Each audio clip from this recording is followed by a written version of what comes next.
চিংড়ি মাছ দিয়ে ডাঁটা দিয়ে রান্না করবো।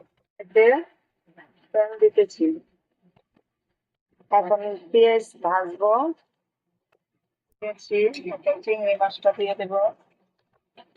আদা রসুন দিচ্ছে, মরিচ পাখি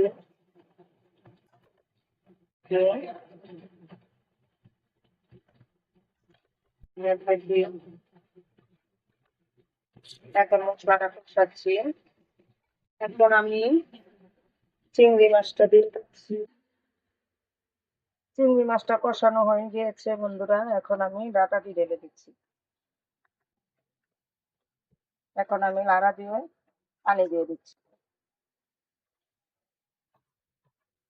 এখন একটু ঢেকে দেবো, দিচ্ছি চিংড়ি মাছ। ডাঁটা দিয়ে চিংড়ি মাছ হয়ে গিয়েছে। এখন টমেটো দিচ্ছি, টমেটো দিয়েছি, এখন একটু ঢেকে দিচ্ছি। বন্ধুরা এখন আমি তরকারিটা হয়ে গিয়েছে, এখন ধনিয়া পাতা দিয়ে উঠে নেব। এখন আমি চিংড়ি মাছটা বেড়ে নিয়েছি।